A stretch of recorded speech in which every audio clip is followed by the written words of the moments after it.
কক্সবাজারে বন্যার পানি নেমে গেছে, কিন্তু শেষ হয়নি মানুষের দুর্ভোগ। অনেকে এখনো ঘরে ফিরতে পারেনি। যারা ফিরেছেন তাদের চুলায় এখনো আগুন জ্বলছে না। ক্ষতিগ্রস্তদের আশা দ্রুত পুনর্বাসনের। এদিকে জেলা প্রশাসকের হিসেবে ৯ দিনের বন্যা কক্সবাজারে ক্ষতিগ্রস্ত হয়েছে লাখো মানুষ। ঘরবাড়ি, সড়ক, কৃষি সহ 7টি খাতে ক্ষয়ক্ষতির পরিমাণ প্রায় 890 কোটি টাকা।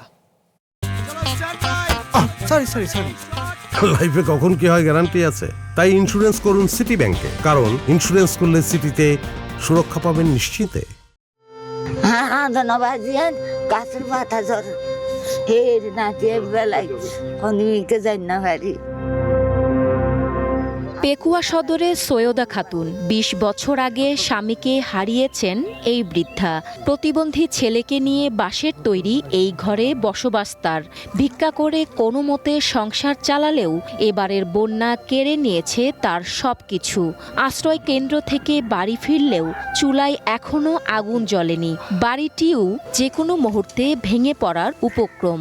তাই দ্রুত পুনর্বাসনের দাবি এই বৃদ্ধার। আর প্রতিবন্ধী পর কিছু খাদ্য দ আর গদ্দ ভাজা আর খান গদ্দ ভাজে আর মেড়ি পাড়ার তারিবা না আর কিছু সাহায্য কর। রোকসানা বেগমের অবস্থাও সৈয়দা খাতুনের মতোই। তার ঘর এখনো কাদায় ভরা, যা বসবাসের উপযুক্ত করতে দিনরাত শ্রম দিচ্ছেন রোকসানা। গরুর প্রয়োজন বেশি, গরুর তাকিন না হারি অবস্থা বেশি হারা সময় না তাকে হারার করে। সৈয়দা আর রোকসানার মতো বন্যার পানিতে কক্সবাজারে মাথা গুজবার ঠাঁই হারিয়েছেন অনেকে। অনেক ঘরে এখনো ঝুলছে তালা, ফিরতে পারেনি নিজ ঘরে। দুর্দশার শেষ নেই ক্ষতিগ্রস্তদের। এখন পর্যন্ত আর মানুষ না খাবার কিছু বন্যার সময় দিয়ে দেখি না হাই এখন আমাকে ফরান রক্ষা করছিলাম কিছু নাই বাজে অসা হারবে কিংবা আগিয়ে গই চুরি গই বাজে মানুষ না হয় দোকান গদ দিবে লাই মানুষের লেকের বাজে আর কেন দেখিছো। যদি সরকার আর কিছু অনুদান আর দেয় তাহলে আর গরম বাঁধিয়ে থাকি বেলায় ফসল সুযোগ সুবিধা পাইম।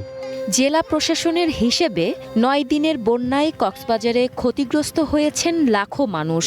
ঘরবাড়ি, সড়ক, কৃষি, মৎস্য ও বেড়িবাঁধ সহ 7টি খাতে ক্ষয়ক্ষতির পরিমাণ প্রায় 890 কোটি টাকা। জেলার ৭১টি ইউনিয়নের মধ্যে ৬৯টিই প্লাবিত হয়েছে। বন্যা ও পাহাড় ধসে প্রাণ হারিয়েছেন ৩১ জন, যাদের মধ্যে ১৫ জন রোহিঙ্গা। জেলা প্রশাসন জানায়, কৃষকদের বীজ সরবরাহ সহ ক্ষতিগ্রস্তদের সহায়তায় কাজ শুরু করেছে সরকার। রোডস অ্যান্ড হাইওয়ে, এলজিটি, পানি উন্নয়ন বোর্ড, বিশেষ করে যে নদী ভাঙ্গন বা এই বিষয়গুলোতে তারা এস্টিমেট করেছে এবং এটা সরকারের কাছ থেকে দ্রুতই এই বিষয়ে সংস্কারের জন্য উদ্যোগ গ্রহণ করা হচ্ছে।